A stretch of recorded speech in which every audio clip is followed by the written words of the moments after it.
if you don't put on a couple pounds during a lot of people won't agree with this, but he's like, if you don't put on a couple pounds during vacation, you're not doing it right. But what he meant was allow yourself flexibility to enjoy the mental health piece of it, right? And if that looks like rich foods or whatever, then it does. Or if it doesn't, that's the thing. But okay, so I just want to say I did it right. Tuning I did it right. You did it right. I did it right. I did it right. Let me just for the scale record, I did it right. Welcome back to The Intuitive Voice with Martha Arnett and Angela Huebner. We are so excited. We are back together after a couple-week hiatus from each of us doing our own travel experiences. Yes. So, Ange, tell me a little bit about what you've been doing. Oh, my goodness. So we took a 2-week, which I haven't done in many years, 2-week vacation to the West Coast, my husband and I. And it's in celebration of an anniversary. And so we spent 2 weeks in San Francisco, driving to Yosemite, doing a lot of hiking, doing a lot of looking at the Pacific Coast Highway. And we drove all the way up to Portland. And it was lovely to be away. And the interesting thing that I noticed about that, just for me, and I don't know about our listeners, but I noticed maybe 5 days in to this 2-week trip that I had abandoned all of the things I know to do to keep myself grounded. And I'm like, why am I feeling out of sorts? I'm on vacation. This should be amazing. And I'm like, wait a minute. And so it was really interesting for me to notice that. And then when I did have that aha, right, then I was able to kind of check in with my parts, as we've talked about. And one of them was really clear about, it's this old pattern that I have of, especially in those situations, vacation situations, holidays, reading everybody else's response to what's happening, and kind of ignoring my own, like not on purpose. It was just that was the interesting thing. It was just so automatic. And Darren didn't care. My husband didn't care, like what we were doing or not doing. But in my head, it was like, okay, is this fun? Is this not fun? Is it okay for me to step away? Is this so just and then when I finally did, it really made me laugh. So I finally took myself on a long walk by the river. And when I reconnected like that, all of these synchronicities, I was going to say they came back in, but they were there all along. And I just changed the channel through which I was looking at what happened. And so that was a great reminder for me, and maybe for our listeners. Like it's that on the one hand, I think it's great to change up your routine, right? Because you've talked about this before, that sometimes the stuff we do as that's healthy can become not so healthy because you're doing it because you have to versus it's really feeding you. And so this was a lovely reminder for me that it's good to change things up. And when you're feeling wonky about it, then it's time to ground again or find another way in. And when I did, all sorts of synchronous things happened that just made me laugh. And then I was okay. So anyway, that's such a great reminder. Yeah. How about you? You've had multiple things going on. What's happened for you? I have. Oh, but it's so funny, Ange. Like when I pack to go on a trip, I pack a notebook and I pack a pen and I pack headphones for my meditation. And then I pack my spiritual book for the morning. And I do all these things and I rarely touch them. Same. Exactly. And I think it's just this permission giving to have a different experience, different routine. And then you're right. And then usually about partway through, I'm like, at first I like pride myself on my flexibility and my, able to go with the flow and I don't need to do all these routinized things. But then I inevitably, same as you, will all of a sudden I'll be like, I am not feeling 100% clear. I'm not feeling 100% grounded. And then I will start to kick things in. So I traveled a bunch. Yes, I flew to Chicago and then from Chicago, spent a little time there visiting some friends and family. And then went out to upstate New York to the Omega Institute for a really powerful clinic on chronic pain. Did that for the week, and then flew back to Chicago, spent more time in Chicago with some work people, and then flew home, was home for 3 days, turned around and flew back to Kentucky for a family reunion, and just got back super late last night. So My goodness. I know, it was crazy. And I found this last trip, I did no self-care. It was only 4 days maybe, but we were in a house, we shared a house with family, and I just did not take time to do all of the things. And so I noticed and then we had a super long travel day yesterday, but as we got back, or this morning when I got up, I noticed that I've done this before, and as I unpack, because it's important for me to unpack, it's like a grounding process, is I walk around my house barefoot. And then I walk outside and I look at all my plants, and then I walk up and down the outside of my house, and then I go to another outdoor space and I look at all my plants and I brush off all my outdoor cushions. I just really physically touch the space, and I really let my body energetically come back to my physical space. That is one of my ways of doing that. And usually when I have a chance, today I'm working, but often I'll make sure I block out a day after I get home from travel to reground. I usually don't expect myself to do anything. I don't expect myself to exercise. I don't expect myself to do anything, but just reorient energetically to my house and my space. But So I'm still a little bit wonky, having gotten home last night so late, but I did get my bags unpacked, walked around barefoot, walked outside with my coffee, lifted all my flowers, watered my outside plants that needed water. I did all that, and that did help. Yeah. Yeah. So no, I agree with that. I like how you said that in terms of grounding, because I notice that's what I do too. As soon as I get home, I unpack, put things away. I touch everything too. I hadn't thought about it like that. Then the other thing I do is I usually take an Epsom salt bath. Perfect. And that's kind of nice too. Just kind of come back in, reset. Yes. But yeah. So Yeah. I hope our listeners are taking from that, that it's good to be intentional about the going and the coming. Whatever it looks like, or just be tuned in. That's right. With the comings and the goings, the vacations, the back home, the family, the whatever. As we're traveling in the summer. Yeah. That's right. And Angie, I remember seeing on Instagram a while ago, a psychologist had posted that one of the top signs of healthy mental health was flexibility. And so I think I've really put a lot of my energy and attention into being flexible and being pliable and easygoing and not having to do my routines. And I love that. And it's true until it's to a point. And so I think that's also a really good message for the pod listeners is just pay attention, right? Like all of a sudden you're like, something's a little bit wonky in my energy. And then you're like, wait a minute. I haven't taken care of myself in the way that I know I may need to in this way that I'm feeling. And then you did it, and then all of a sudden things came back online, and it got even more highly heightened,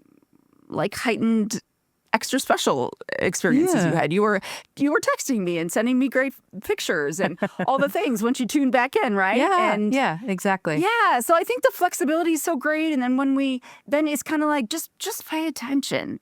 Pay attention. Let yourself be and do. I also followed this person on Instagram. He's a trainer, and he said, if you don't put on a couple pounds during a lot of people won't agree with this, but he's like, if you don't put on a couple pounds during vacation, you're not doing it right. But what he meant was allow yourself flexibility to enjoy the mental health piece of it, right? And if that looks like rich foods or whatever, then it does. Or if it doesn't, that's the thing. But so I just want to say I did it right. I did it right. You did it right. I did it right. I did it right. Let me just for the scale record, I did it right. But no, I love what you're saying about the flexibility. Dan Siegel, who's a neuroscientist psychiatrist, talks about his definition of well-being is that he talks about the river of well-being, and on one bank is rigidity, like being too rigid, and on the other side is chaos. And I love, because that's what you're saying, right? That there's this space Yes. in between. And I think we tend to pendulate between the two, meaning sometimes we're a little more flexible and other times we're a little more structured. And all of that is fine. I think it's when we think the river's not supposed to move that Yes. it doesn't go so well. So like you said, I can be Yes. really flexible, and then I might need to come back and have a little more structure, and then I can pendulate back the other Yes. way and have a little more. And that flow, I think, is the key. Because I don't know about you, but I have so many clients that think if I do this right, I'm always going to feel good. Or I'm always going to feel this one Right. way. As though there's an Yes. answer, one way. And they're just, it is this flow. That's the answer. That's right. That That's is the the answer. answer. Yeah. It's learning how to tune in and understanding what you're tuning into and what the Right. needs are from what you're tuning into. Right. When I, as a highly sensitive person and as an empath, what are there, like 15% of us in the world that are wired physiologically in that way? And as a highly sensitive person, a lot of my healing, I used to have to be have pretty strong, kind of rigid routines, to be honest. I had to exercise. I had to do all these things to help me feel in my body, to be honest. And once I learned about what it means to be a highly sensitive person and to be highly empathic, means I am actually picking up on all of the energy around me. So think about me being in the airport, had a 7-hour Yes. layover yesterday. Prior to that, living in a house with a bunch of family that I'm not used to being around, Yeah. and then attending a huge family event with like 50 people or so, not just family, but other my sister's friends, and just all the energy that we are exposed to, right? And Yeah. so no wonder. So when I understood, like, oh, it's not just me and my need to control or whatever it is, it's actually me and my need to help my nervous system rebalance after so much intense input. And I just Yeah. think that's super important. That was super healing for me when I realized, oh, it's just not me being overly whatever, which is the messaging that I got as a little kid. Too much, too sensitive to whatever. And but now I'm like, oh no, I actually do process all of this input really deeply, and it's exhausting for me. Right. So Right. that's why it's important to give myself an extra day when I get back. Well, and it really speaks to what we've talked about in the pod, or especially early on, about trust is the opposite of anxiety. Right? Yes. That it is Yes. that when you unapologetically are aligned and attuned to yourself, and you hear the intuitive hits of this is what I need, this is what needs to happen, then you get to stay more in balance in that river of well-being, because you're Yes. not, you're just being who you are, true to what's true for you. Right? Like Yes. I am like you. I can't have too much stimulation, but I have friends who they thrive on that, and that's great, right? That works for them. Yeah. And so it is back Yes. to how do we really know and align with who we are, and not apologize for it. Just when you know Yes. it, then you can accommodate it. And I love that. And when you know it, you can accommodate it. I had a new friend out here in Santa Fe who, my old website used to be all about highly sensitive people and empaths. And she, in wanting to get to know me better, looked up my website, and she said she started to cry because it was like, do you feel this way as a highly sensitive person, whatever. And she said she had never once, and she is extremely highly sensitive, extremely empathic, like the highest level of the high. And she had no idea. She had no idea. And Wow. she's in her 50s, that was a thing. And Yeah. she literally cried and cried because she felt so seen. Yep. Right. And that's why I really Yeah. bring this up often in the pod, because for me, it was a game changer understanding my sensitivities as a superpower, as a special aspect of myself, but also something that I need to really, tune in to, like you said, and learn how to care for, and how to, I don't want to say manage, but in a way it is managing. Well, yeah, It is. It's a very it's highly tuned instrument here. Yeah. That's right. Yeah, I was going to say, like, you're calibrating, right, your system to how you run best. Yes. Like Exactly. you calibrate an engine. That's what you're doing. You're supercharged. Yes. Martha. You're supercharged. That's right. Yeah. I love that.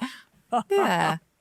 Yeah. Well, Oh, I wanted to say, I listened to the pod, that yeah. the interview that you did, that dropped last week.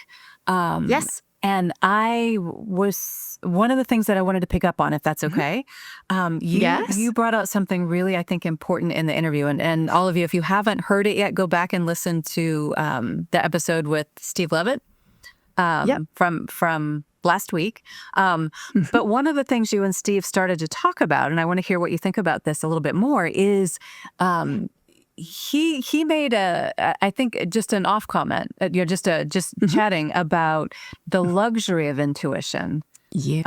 And talking about his experience or his observation of his family was it was an interesting word choice that they didn't have the luxury of following their intuition because they were stuck in survival Yes. mode. And I thought, what a great conversation. And I know the two of you addressed it a little bit.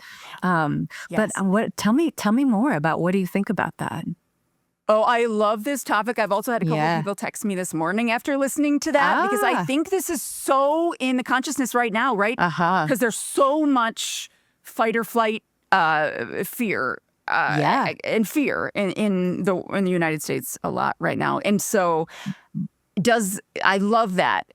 Is it a luxury to listen to your intuition? And my perspective is, here's the thing: you and I have talked about fear Mm-hmm. before, right? Mm-hmm. Fear can muck up the intuitive channel. But I will Absolutely. say sometimes fear enhances the intuitive channel. I think it can muck it up, or it'd Mm-hmm. be like, here's the thing is what I think about. This is the exercise I have on one of my courses is I'm in a scary, dark house that I do not know. Yes. Right. And I am sitting, imagine myself like sitting in a closet, like I'm just terrified and it's dark and it's creaky and scary things are happening. There's Mm-hmm. creaky trees outside of the house, hitting against the house, like this whole thing. And what happens is I become so hyper attuned. That is the way I go. So I go Yeah. to hyper attunement. My cells, actually, it's not my cells. I don't know what's actually happening, but it feels like my cells are listening. Uh-huh. My skin is listening. My ears are listening.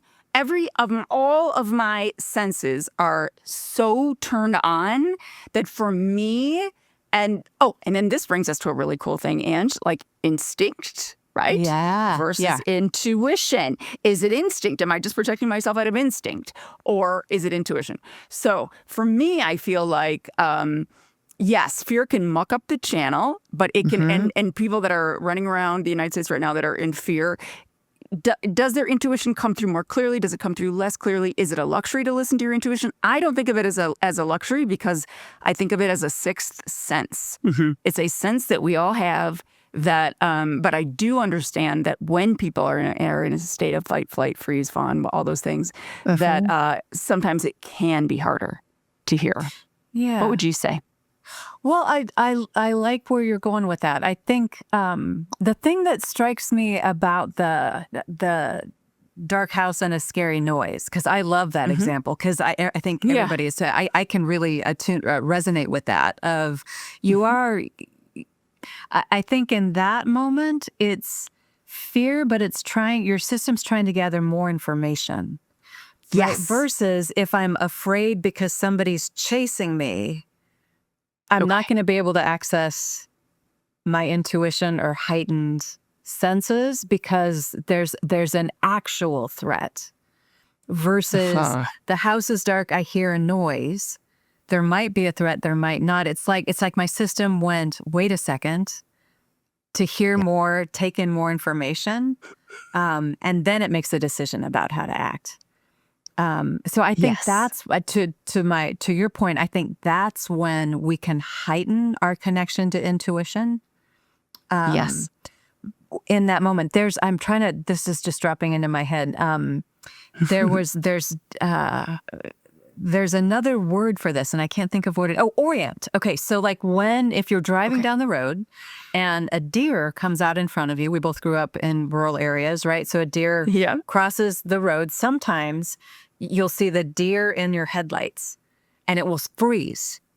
It will freeze. But what it's doing is orienting, right? So it's kind of doing what you and I do in the dark house. It's like Yes. orienting, right? Like and then it makes an action, right? So it freezes and you're Yes. like, oh my goodness, if this deer doesn't move, we're toast, right? But then it orients and then it flies, right? Yes. And so I think Yes. when we talk about, the scary times, I think the orienting and the intuition can go hand in hand. Does that make Yes. sense? Uh-huh. Because like what you said, all of your senses get heightened, Yep. and intuition is one of those. Yes. Versus I'm only operating out of fear because somebody's chasing me with a gun, or chasing me Yes. with whatever. I'm Right. not in the rest of my senses. That's right. So So, Ange, how would you describe the difference between intuition and instinct? I think that it is that instinct is physiological, instinct is biological, right? Like, Yes. I Right. need to get out of the way. I need to, like you said before, not put my hand on the stove. Yeah. That it's a biological imperative. Versus Yes. intuition, we have choice, right? Like there's a knowing that's different, but we still get to choose, right? Instinct is I automatically react. I don't think about Yes. whether I should take my hand off the stove or get out of That's the way right. of the oncoming car if I'm the deer, right? I just Yes. do. I don't know. Yes. What do you think? How would you? What do you think about Yeah, that? I would say the exact same thing. Mm-hmm. One comes from a primal sense of protection, safety, Yeah. um, reactivity, and I think the other comes from it's interesting, Ange, because I think about this a lot. Like intuition is definitely a sixth sense, and yet for me, my intuitive channel is directly connected to my spirit guides. And so I don't know if I sometimes get a little confused about separating out intuition as a sense. Well, I get it that way. Maybe I've just learned to talk with my spirit guides in a way that I get really clear guidance. Sometimes I get confused about those two. Yeah. I mean, I think the more interesting question, or the better way to think about that, is these are all just different ways of knowing. So whether Totally. it's because it's a physiological sense, like the hairs on my arm stand up, or I feel something in my Yes. gut, or I have a connection to a guide, like I hear it or I see it, or Yes. I just think all of our senses are data. And sometimes like you're Totally. so connected to your spirit guides that's another data point. Like that's another It is. information source. And so I Yes. guess I'm less interested in trying to, even though I'm very left-brained, like trying to label and categorize Like, everything. parse Right? those out. I guess I'm to a point now where I'm like, can we all just say, yeah, there's something else. There's another way of knowing. There's something else. And we can argue That's about right. what it is, but who cares? It's another What way of that knowing. is. Yeah. I don't know. How does that feel Yeah. to you? I love that because I do get into my left brain and start thinking, hold on, wait, what's my psychic channel versus my intuitive channel versus Yeah. my spirit guides versus all of that? And I do get heady with that. And then I get confused. And then I know Yeah. I'm just in my head and I need to bring it back down. I do know, though, that the psychic channel does feel a tiny bit different to me than when I receive intuitive information. But I love the way that you just phrased it and reframed it as a way of it's just ways of knowing. And I Right. think the psychic channel for me is when I tune into other people's energy. There you go. That's And a I good, think that's a good intuition differentiation. Yeah. Yeah, is my own. So like if I'm doing a reading, one Oh, I time I like was that. doing a reading for a client and I just had this full on like a movie playing in front of my head. I could see her from behind. She was carrying a basket. She was dressed probably in clothes from the 1700s. I could see her, and beside her, I'm not sure she was on a gravel road, but behind her or next to her was walking this black Jaguar, and it was walking. It literally turned around. It had yellow eyes, and he and I had like a telepathic conversation. He was really sassy, but then they went into this old like structure, like house kind of thing. And he went into the corner and sat down. Anyway, he gave me all this messaging for her. And then once I came out and gave her the information, she said to me, and I told her it was a jaguar, it was a spirit animal, blah, blah, blah, blah, because she wanted to know what her spirit animal was. And then she stood up, got off camera, grabbed a little something, came back on camera and said to me, Martha, this is the only sculpture I have, and it was a black jaguar. That's why when I'm like, okay, that's not my intuition. I agree. Like, what is that, right? Yep, That's a psychic That makes a lot of space. sense. That makes a lot of sense. So that's why when I kind of get into that, it doesn't really Yeah. matter. But I love, does feel like a little difference for me. And I've had a couple of folks reach out to me and say, is there a difference between psychic and intuitive? And I'm like, yeah, feels a little bit different for me. Yeah. I like that. And then maybe that gives us permission. So knowing that difference, right? Is it for me Yes. or am I picking it up for you? Then Yes. for us in our, is it a spirit guide? Is it that those are just all different ways of knowing for ourselves.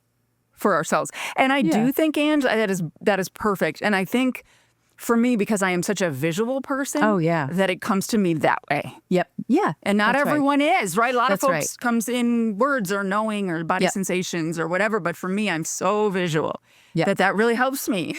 It's awesome. So It's thank you awesome. Yeah. that my system does that for me. Yeah. Absolutely. Yeah. Absolutely. All right. Well, do we have a question of the week? We do. This question was sent to me a long time ago. I want to apologize to this beautiful listener. It is from one of our dedicated listeners. And she wrote in and said, does intuition have anything to do with memory? Is it separate and apart? And as our memory gets worse, can we rely more on our intuition? And I am heavily going to pass the ball to you, my dear, because I want our listeners to know Angela wrote a beautiful book called Jailbreak, The Making and Breaking of Our Invisible Prisons. And in Jailbreak, Angela talks about memory and the brain science of this. And so I am going to pass this one to you, Ange. Okay. And then we're going to circle back because I think you've got some interesting things to say too. I have some. Of course you do. Yeah, of course I do. Well, Always. so the thing that I want our listeners to understand about memory, and I'm going to do this pretty simply, I hope, is memory is just the way our experiences are imprinted in our brain. Right. So every time we have an experience, which comes through our senses, right? We feel something, we taste something, we're in an interaction with somebody, that gets coded in our brain. And that is what, from a physiological standpoint, a memory is. A memory is the imprint of some sort of an experience. And so we mostly talk about explicit or narrative memory, which is what most of us talk about when we think about memory. I remember my 5th grade teacher. I remember the vacation we took, right? And that's one type of memory. And as people age, right, they sometimes lose connection to narrative memory, explicit memory. And I wonder, and we'll talk about that, whether that's part of what this writer is asking us. But so knowing there's that kind, that thing you can name, that story you can tell. The other kind that gets much less airtime is what's called implicit memory. And implicit memory is memory, and remember, memory are neural connections, right? Pathways, imprints on your brain that can form through emotional interactions with people. It can form from a repetitive action. Like, for example, we talk about implicit memory, also known as procedural memory. So don't get too caught up in the words, but it's that we're not logically thinking about it. So procedural memory is like, you know how to ride a bike. You learned how to ride a bike. You don't have to learn how to ride a bike each time, right? At one point, you didn't know how to walk. You learned how to walk. And now you don't have to think about walking. You just do that. Or you learned how to use a fork versus chopsticks, right? Like, so these are things that our brain automates. Because if I can just have a program, right? If I can just have this template, this memory that I can run, like put the program in and just run it, then it's not so energetically expensive, right? It doesn't take as much glucose, as much power to run the brain. And that's great, mostly, until it's not, right? So the thing that we don't think of as implicit or procedural memory are our emotional responses or the patterns of interactions that we get into, right? So when you think about that, we can have, and I see this with my clients and in myself, right, all the time, of these automatic responses. Right? If and you listeners, you can think about that. How when my partner says something harsh, how do I respond? Or if my parent, did Y, what did I do? Like noticing how you automatically respond. So those are the two types of memories. So why am I telling you all this? Because one of the things that I think about is we can know, I'll speak for myself, I can know intuitively that something isn't aligned for me, right? Something about this situation or what's happening doesn't feel right. I have a knowing that it isn't right. Sometimes the action or the response that I might take might be limited by what's in my repertoire, my memory network.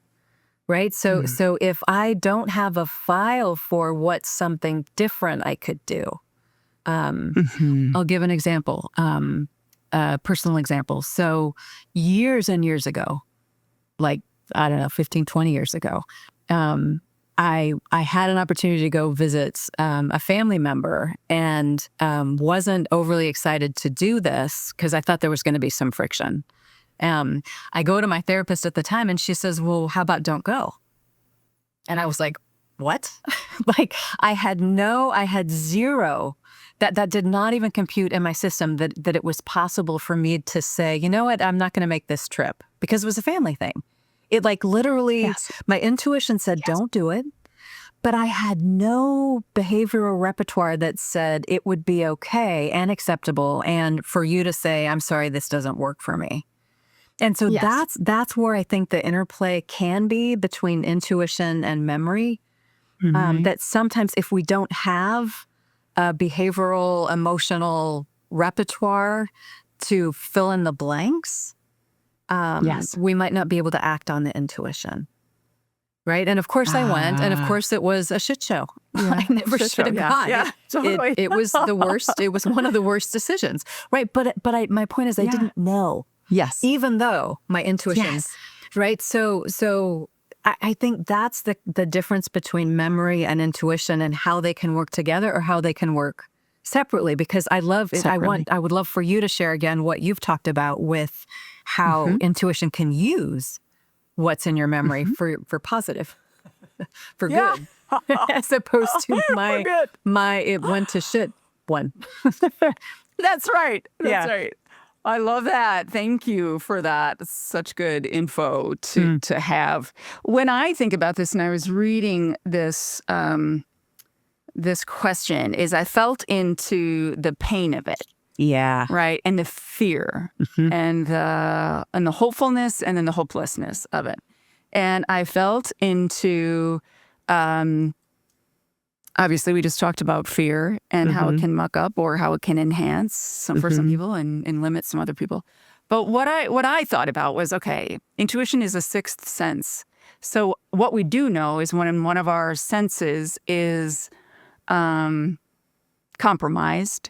right, the others step up and become more highly attuned. Now, I know memory isn't a sense, but for me, what I would imagine, because this I am just speaking out of the side of my mouth, I really don't know, but I am guessing that if our memory, the explicit, right, explicit memories start to fade, and that connection isn't as accurate or the recall isn't as recallable for us, that I would imagine that the intuition will step up for you, especially if you start practicing now.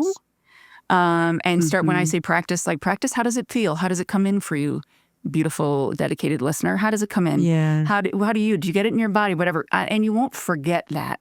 I truly trust that you won't forget how it comes in for you or how you receive your intuition, so that if your own memory, and if that is the concern, starts to slide into spaces that you're not happy about, that you will have a strong connection with you in a relationship with your intuition. And I think that is true, actually, that intuition will get heightened as yours. I actually did a little Google search on this, and it does. It did say that it's true that it does, that your intuition will step up. I just wanted to make sure I wasn't handing out some false info, but it does. And I also do want to say, like you were talking, Ange, is that I've been, I study a ton on psychic stuff, and, all the books, this was more about spirit guides, but they were talking about how the spirit guides, or I guess your intuitive psychic channel, however you want to say it, they will access the information that you do have in your brain, that is stored in your brain, so that you, the channel, the funnel, the channeler for the information, that it will go through the information that I have in my brain, and it will use that information so it makes sense to me. So I just feel like the answer to this really important question is yes, you can rely more on your intuition, as if your memory should by chance happen to, weaken, or whatever you want to call it, as you get older. So, but do begin now practicing and creating a really lovely relationship with your intuition by doing all these things that you and I talk about, right? About just creating a stronger, clearer, intuitive channell. Well, and I love how you said that. And I think to tie them both together even more, it's trusting that your intuition and your implicit memories still know what's true for you. Even if that narrative, or like kind of what I can recall, slips, it's still there. Like I can trust that my system still knows what's true for me. So maybe I can't remember somebody's name, but I know what feels right for me. Right. And keep working with that, build that trust muscle with your intuition. Yes. Yeah. Yes. Oh, thank you. Thank you so listener. much for writing in. And do you remember our email? I do. We've forgotten to say this. I know. Okay. We'll put it in the show notes. Should we put it in the show notes, or you can say it? Yes. We'll put it in the show. Okay. It is. We'll put it in the show notes, but it's the Intuitive Voice 25 at gmail.com. And why is it 25? Because the intuitive voice was taken. Okay. So, and I put 25 because it's 2025. Right. So it's the intuitive voice 25 at gmail.com. And I will put it in the show notes, I promise. That's awesome. Thank you. Yeah. And we're running a little bit over from our normal time, but let's do a quick tool of the week. And what do you think? I love what your tool of touching things and taking your shoes off, like really grounding, and the way that you named that, because that is what I do. And now I know, that's what I'm doing. I'm grounding. So I'm going to suggest we make that the tool. So do you want to speak into it again? I love that. Yes. Whether you're back from a trip, or you're just back from a day out, and you just need to reconnect, or just sort of, offset, unload some of all the external input that you've received throughout the day. Take off your shoes, walk around your house, and name things. You know what I'll do sometimes, Ange, is I'll say, there's a lamp, there's a plant, there's my dog, there's my other dog. I will say it out loud, and it does help. It's kind of like I'm like clearing out and then calling my spirit back in. Love it. Because sometimes it gets a little outside of my body when I travel. Yeah. Okay. All right. Well, thanks for joining us, everyone. There are going to be this summer's a little hit and miss with vacations, so we'll be back. Together as soon as we can be again. We've both got some more travel coming up and some away time, but thanks for tuning in. Thank you, everyone. We'll see you next time on Intuitive Voice. Bye. Bye. Hey, friends, you thought we were gone, but we're back. I'm glad you stayed. If you like what you heard, click those 5 stars. And if you really like what you heard, please write us a review. And share with your friends. Thanks.